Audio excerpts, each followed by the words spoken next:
Today I want to talk about a couple of things on the Concept 2 rowers, or ergs, depending on how fancy you want to get with the name. So there's a lot, these things are incredibly powerful, and there's a lot more uses for them, or not a lot more uses for them, but there's a lot more features and things going on this monitor than most people are taking advantage of. So when you're on your rowing screen, there's a lot, depending on which display you're on, which you can easily change here with this change display feature. There's a lot of things that it's going to give you information on. This screen's got the fewest amount of features and information, but it's still beneficial, and there's still some great things to glean from it. So I'm gonna get this thing a little start here. But the first number at the top is going to be how long you've been rowing, like what's your elapsed time for that current round or whatever you're on. This will be your per 500 meter pace, and this is probably your best indicator of your speed and your speedometer. And once you figure out what your 500 meter pace is, and we row a lot of 500 meter intervals in here, you can really figure out how fast or slow you're going depending on what you're going to be doing afterwards, what that cycle is going to be like, and what your rest time is, and things along those lines. But a good number to shoot for is, or a good target is right around that 2-minute number. And if you're elite, if you're pretty fit or pretty talented on the rower, you're going to be closer to like in a 500 meter setting, that like 145, 140-ish pace. If you're a little bit slow on the slower side, it'll be in the high 2-minute pace. So just know that that's going to be your pace speedometer here. This will be how far you've gone. So this 47 meters is how far I've rowed with these short little poles. And then your strokes per minute is shown here at the bottom with the S /M. So that'll be strokes per minute. And then all these things are in and of themselves not necessarily all that helpful until you start to figure out where your norms are. So I think it's important to keep note of those things every time you row, and try and maintain those paces, and try and keep an eye every time you do a rowing effort. If we change the display, we can get some more information.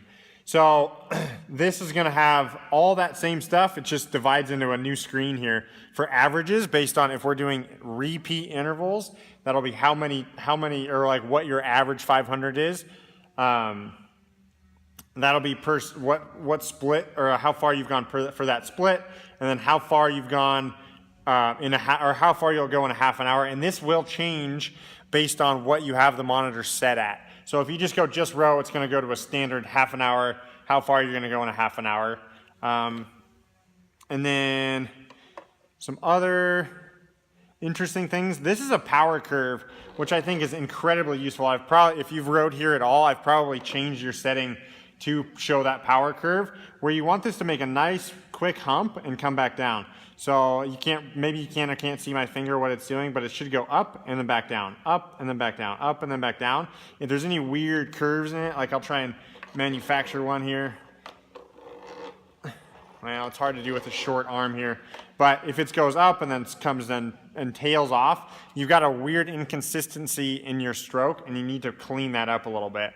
It's a good thing even just to play with as far as being demonstrative of what is going on. So without getting into the intricacies of like what is actually happening as far as form goes, even just watching that curve and playing around with it can help you fix your form and your power output issues. So I like this display a lot. I'll put mine on there quite often and just leave it there, and it's kind of a fun game to play. Just kind of make that spike happen over and over and over. This is a pace boat setting, or a pace boat display, where you can set this pace boat to do a certain 500 meter split that'll make you keep up with it. I personally don't find it all that useful. You might. This is a standard watt output. I don't use that one very often either, but it's still useful for some people.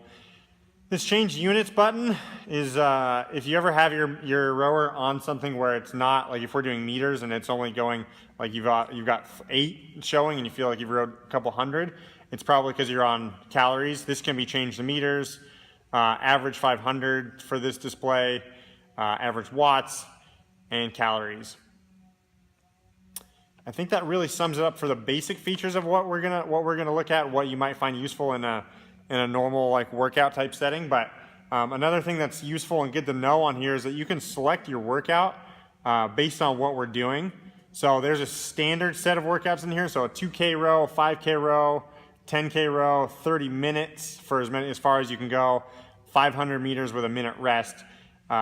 There's also a custom list, which has which I've never changed as far as for the gym's rowers, but you can, if you have one of your own, or you can load your own workouts in here. So 30 seconds on, 30 seconds rest, and a variety in there. But what we use a lot in here is this new workout.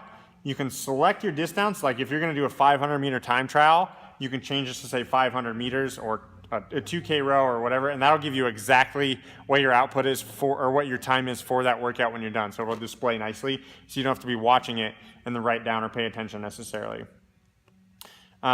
Single time, same thing. You can say if we're going to row for half an hour, then it'll tell you what your half hour is at the end, what the total meters was.